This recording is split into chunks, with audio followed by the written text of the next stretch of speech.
ओम शांति। प्रजापिता ब्रह्मा बाबा की वाणी 16 मई 2020। हेडिंग है मीठे बच्चे। ओम को ही परम धाम में उल्टे झाड़ के रूप में दिखाया है। ओम के आकार में ही परम धाम में हर एक आत्मा का अपना अपना सेक्शन बना हुआ है। ओम माना बाबा, म माना मैं आत्मा। ओम यानी मैं और मेरा बाबा। तो बाबा ने कहा अच्छा बच्चों को बाबा का याद प्यार देना, ठीक है। फिर बाबा के साथ बच्चों की बड़ी प्यारी रूरिहान शुरू हुई।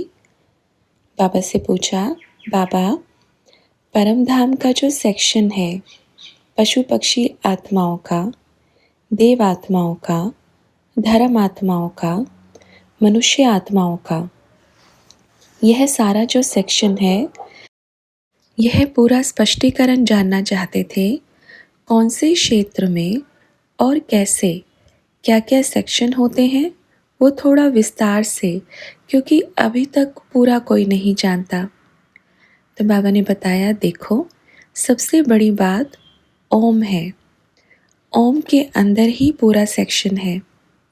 सभी आत्माओं का ये बना ही हुआ है ओम के आकार में, उसको झाड़ के आकार में दिया है। तो बच्चों ने कहा अच्छा ओम का जो आकार है परम धाम का उसको झाड़ के रूप में दिखाया है। बाबा ने कहा इसलिए बाबा क्या कहते हैं, एक्यूरेट चित्र कोई बना नहीं सकता। क्या बना नहीं सकता? एक्यूरेट चित्र। झाड़ झाड़ कहते थे तो झाड़ को देखा, उल्टा झाड़ को लटका दिया। यह देखा झाड़ ऐसे नीचे भरा, ऊपर एक तना, उसकी जड़ होती है ना, जड़ में कौन बैठा होता है? हीरा। तो हीरा जड़ में होता है, बीज कहाँ होता है? जड़ में। तो फिर बाबा ने बच्चों को समझाया। बाबा ने कहा इधर दिखाओ। फिर ब्रह्मा बाबा ने खुद परम धाम का चित्र निकालकर बच्चों को इसमें आत्माओं के सेक्शन समझाए। बाबा ने कहा ये देखो ओम के आकार में है, परम धाम ऐसे बनाते हैं। फिर ये क्या हो गई? जड़। यहाँ कौन बैठा? शिव बाबा। यह देखो सेक्शन इससे अलग है ना। यह देखो ओम के पीछे वाले हिस्से में होती है सत्युग त्रेता की सभी आत्माएं। एकता के सूत्र में पिरोई हुई कौन सी आत्माएं? सत्युग त्रेता की आत्माएं। क्योंकि बाबा ने पहले इसी को ही तो रचा ना। एकता, एक भाषा, एक धर्म, एक राज्य, एक मत, एक सूत्र में पिरोई हुई। यह बन गया कौन? ये क्या है? जड़। ये परम धाम की क्या है? जड़। यह कौन बैठा है? शिव बाबा। इधर से फिर शुरू होते हैं सब। इधर से आते हैं तो फिर एक झाड़ बन गया। उन्होंने भले ही इसको इधर उधर ऐसे करके बना दिया, पर ये पहले ऐसे है, फिर 3 के आकार में अनेक धर्मों की। एक ताली इधर से निकल गई, एक फिर इधर से निकल गई, फिर इधर आकर के आधी इधर और आधी इधर निकल गई। सारी तालियां झाड़ के निकल गई। ये चंद्र के आकार का सेक्शन है, वो पशु पक्षियों का सेक्शन है, इसलिए इनको अलग से दिखाया है। जैसे सत्युग में डेकोरेशन होती है ना, तो परम धाम में भी तो सजाया जाता है। इसके बिना देखो ये भी अच्छा लगेगा, पर इसके बिना क्या महत्व? अगर ओम नहीं है तो इसका कोई महत्व नहीं होगा। लेकिन चंद्र आकार और उसमें बिंदी दिखाया है, इसका पूरा महत्व है, समझे? तो जैसे जैसे यहाँ पशु पक्षी की आत्माएं आती हैं तो पहले इसी बिंदी में से आते हैं। ऐसा दिखाया है ना गोल बिंदी। इसमें भी एकता वाली पशु पक्षी की आत्माएं रहती हैं जो सतो प्रधान होते हैं। जैसे गाय बकरी, इसके अंदर एक दायरे में रहने वाली आत्माएं होती हैं। जो कुछ गलत नहीं खाती, शाकाहारी होती हैं। फिर कहाँ आ गए? चंद्र, जैसे आकार में द्वापर कलयुग की पशु पक्षियों का सेक्शन है। इस चंद्र जैसे आकार का कनेक्शन जुड़ा है बिंदी जैसे आकार से। जैसे इधर की आत्माएं नीचे आएंगी तो उधर की भी थोड़ी आएंगी, इधर की भी आएंगी, उधर की भी आएंगी, थोड़ी होंगी ना। अच्छा, और ये डंडा है, ये बड़ा है ना, इसमें ज़्यादा होंगे। ये सारे फिर एक के बाद आते जाएंगे। समझ में आया? तो बच्चों ने कहा हाँ बाबा, ये बिंदी वाली सत्व प्रधान आत्माएं हैं शाकाहारी, तो ये एक मत वाले साथ में आती जाएंगी, और ये जो चंद्रकार वाले नीचे हैं ये द्वापर युग के बाद इसमें आएंगे। तो बाबा ने कहा ये देखो सेक्शन अलग है, देखो रचता कौन है, ये भी इन्हीं का ही रचता है, इसलिए यहाँ क्या लगाया है? बिंदी। क्यों? क्योंकि इनका भी रचयिता कौन है? बाप। यहाँ पर ऐसे लगा देते हैं, यहाँ पर इधर भी सेक्शन में ऐसे लगाया है।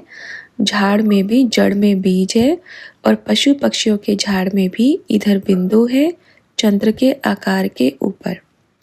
पशु पक्षियों के सेक्शन में भी बिंदु है, और मनुष्य आत्माओं के झाड़ में भी बिंदु है, क्योंकि ये दोनों का इनका भी रचयिता ये है। समझ गए? तो बच्चों ने कहा हाँ बाबा, ये जो डंडा है ना ओम का, ये सत्युग त्रेता वाला है। फिर 3 ये जो निकल गया, ये द्वापर और कलयुग 2 भाग में फिर ये झाड़ बढ़ते जाता है। बाबा ने कहा इसको झाड़ को ऐसे दिखा दिया है, ओम को उल्टा कर देंगे तो देखो वैसे ही तो बन गया झाड़ जैसा, क्योंकि इसको ऐसे पेड़ की तरह बना दिया। इसका जो आकार है वो कैसे बनाया? पेड़ की तरह बनाया। वास्तव में परम धाम का आकार भी ओम ही है। जब ओम बोलते हैं तो बुद्धि कहाँ जाती है? ऊपर। कहाँ जाती है? और मैं आते ही नीचे आ जाती है। ओ बोलते हैं तो ऊपर जाती है, माँ बोलते हैं तो नीचे आती है। कभी भी देखना ओम करके, जैसे अपन कभी भी किसी को ऊपर से आवाज़ दे रहे हैं ना, तो बुद्धि एकदम ऊपर की तरफ लटक जाती है। ये ऐसा है। तो बाबा से पूछा और ये जो मुड़ा हुआ भाग है किनारे में, वो क्या है बाबा?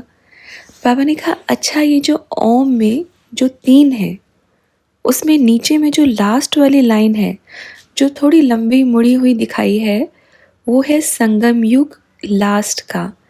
एकदम छोटा सा युग होता है ना, इतना सा ये संगम 100 साल का युग। समझ गए?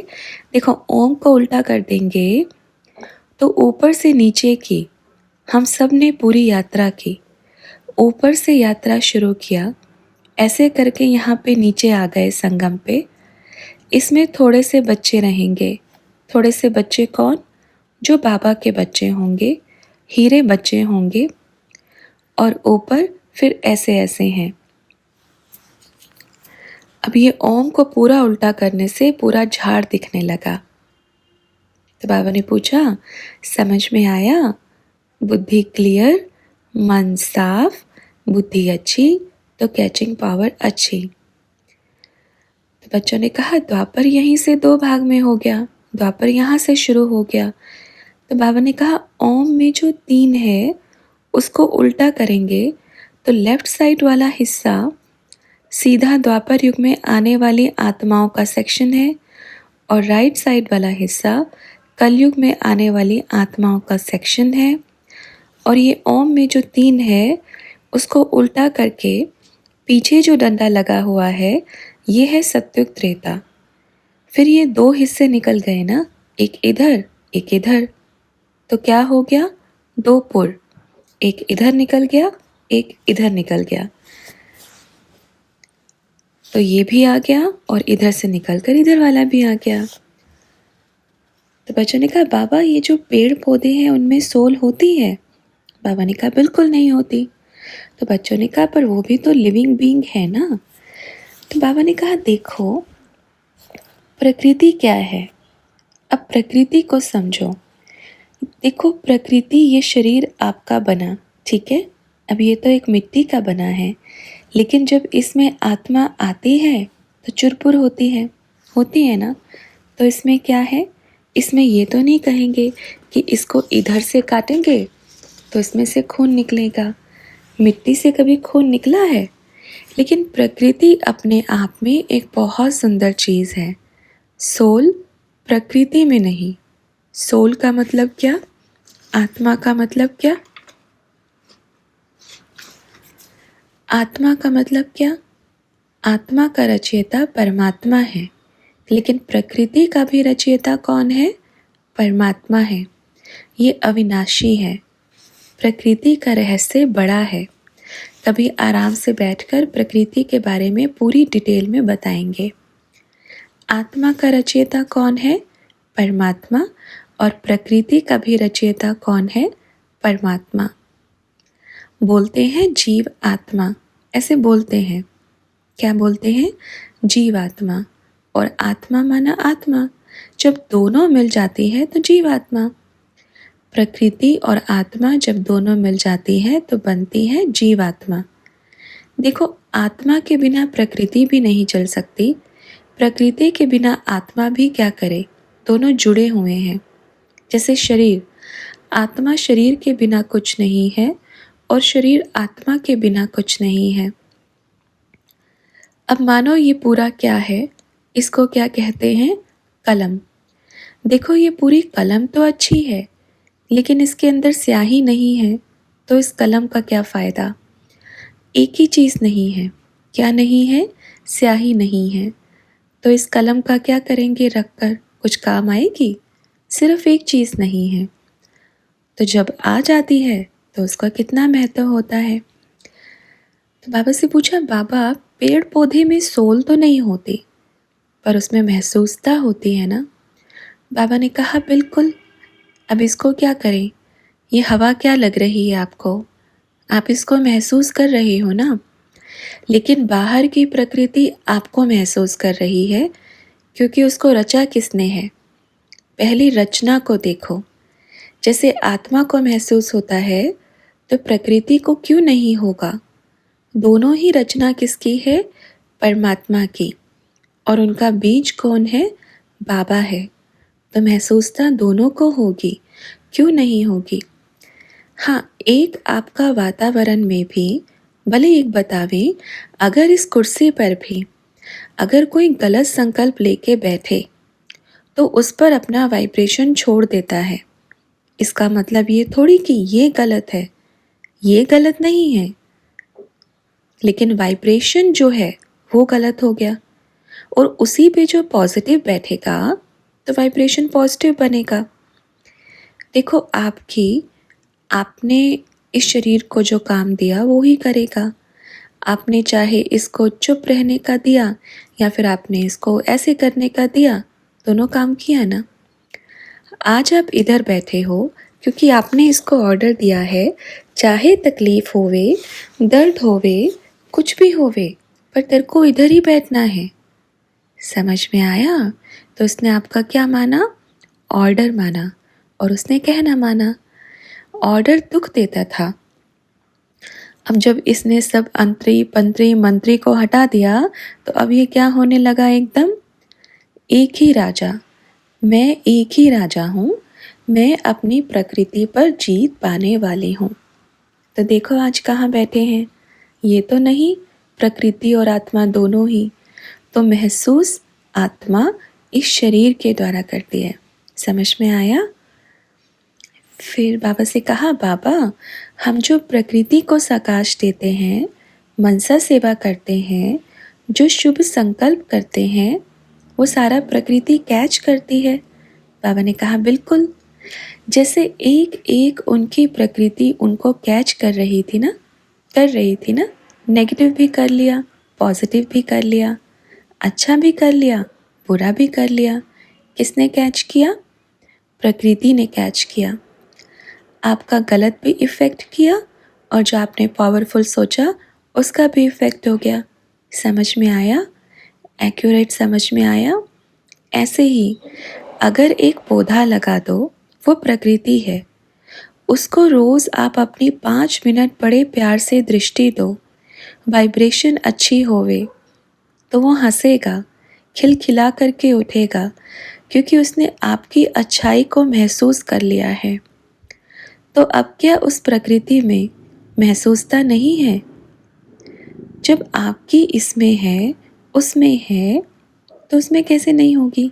होगी ना, क्योंकि वो प्रकृति है, क्योंकि ये प्रकृति है और आप आत्मा हैं।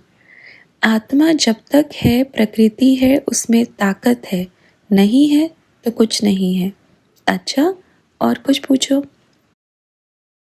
तो बच्चों ने पूछा, बाबा ये जो बताया जाता है, योगा कराते हैं बहुत लोग, वो कहते हैं शरीर के अंदर 7 चक्र हैं और सूक्ष्म 7 शरीर भी होता है, इसका स्पष्टीकरण कीजिए।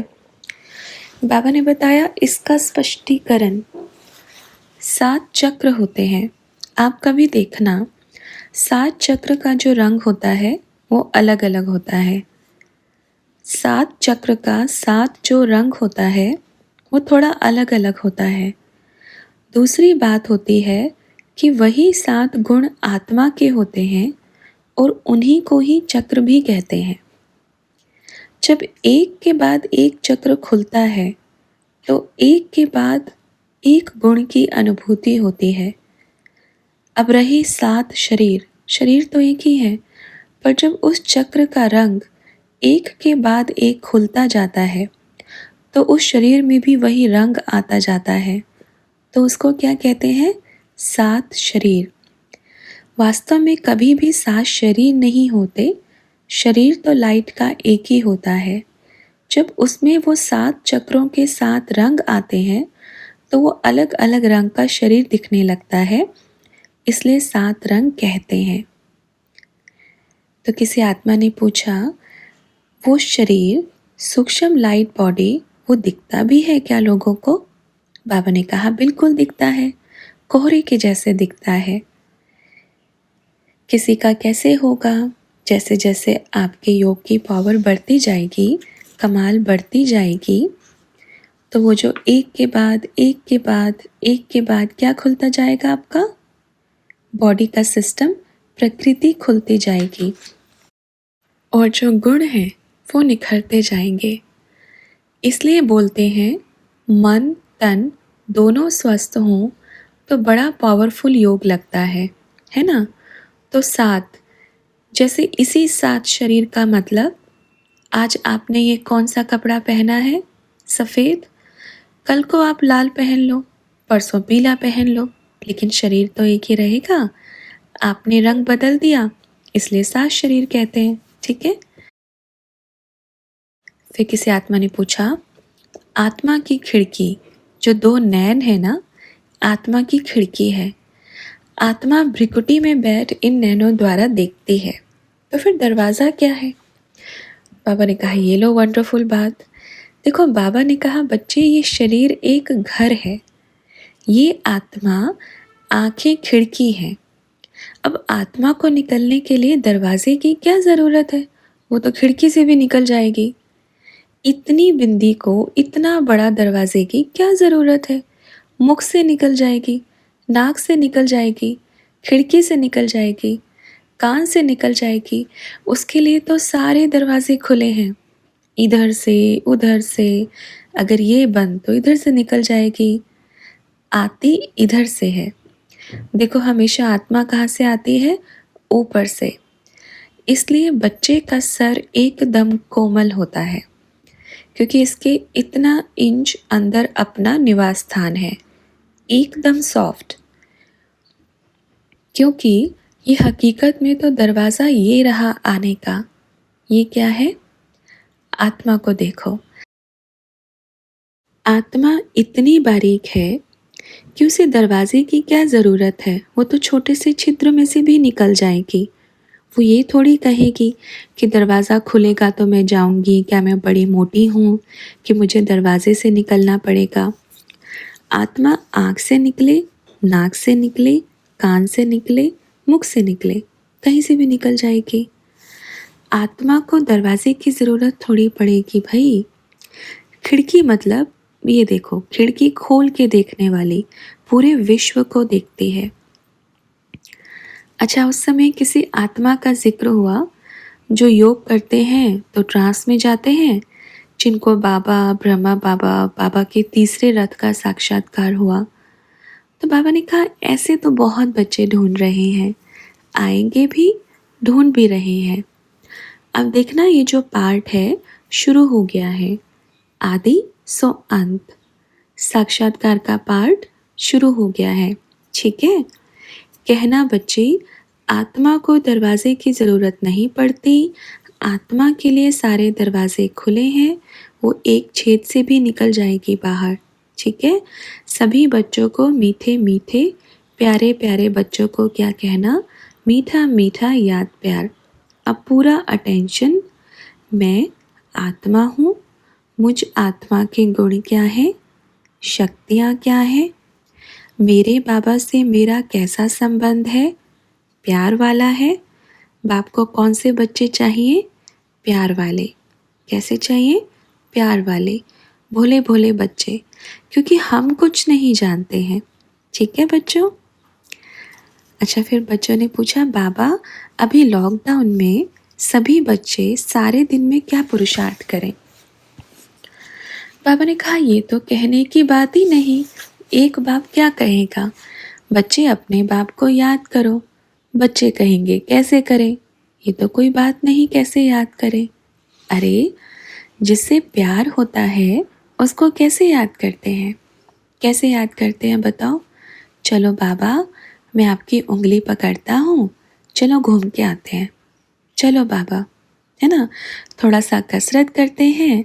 चलो बाबा, भोजन बनाते हैं, साथ में खाएंगे, कैसा लगेगा बताओ।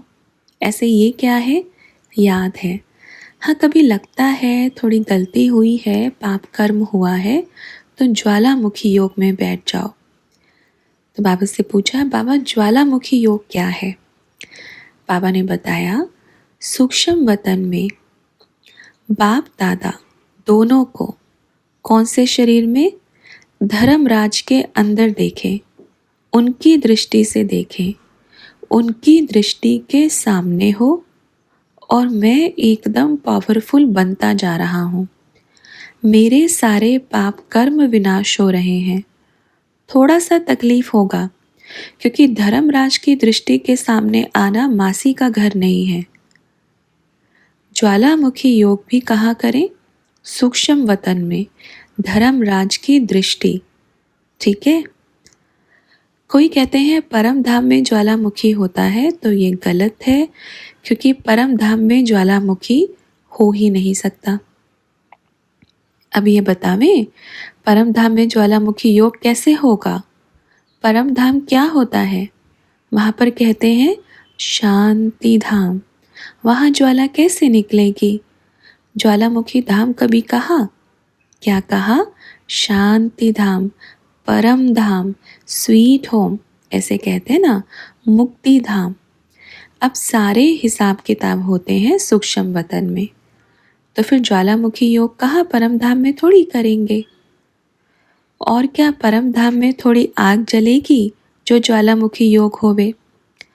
बच्चों को कहना, कभी कोई पाप कर्म हो जावे तो सूक्ष्म वतन में बैठे, धर्मराज बाप के सामने बैठे, देखें उनकी दृष्टि से पावरफुल ज्वाला निकल रही है, और सिर्फ मैं हूँ वहाँ पे, और कोई नहीं, और मुझे बाबा पूरा पावन बना रहा है।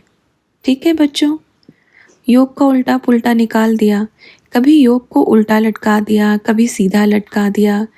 सही यथार्थ रीति से जानकर कोई बच्चे याद ही नहीं करते, इसलिए कंफ्यूज हो रहे हैं, कभी कहाँ कभी कहाँ। अच्छा बच्चों, सभी को ओम शांति, और इस कलयुग की गुड नाइट, और सत्युग की क्या, गुड मॉर्निंग। सत्युग की गुड मॉर्निंग, कलयुग की गुड नाइट। सभी बच्चों को बाप दादा का मीठा मीठा याद प्यार। बाबा का पत्र पहुंचा देना। क्या पहुंचाएंगे, चिट्ठी, लेटर। बच्चे खुश हो गए, क्या आया है, चिट्ठी आई है, पत्र आया है। सब बच्चों को कहना, बाबा ने बड़ा मीठा याद प्यार दिया है। खुश रहें, नाचे, गाएं, खुशी मनाएं, क्योंकि मुझे मिल गया, मैंने पा लिया।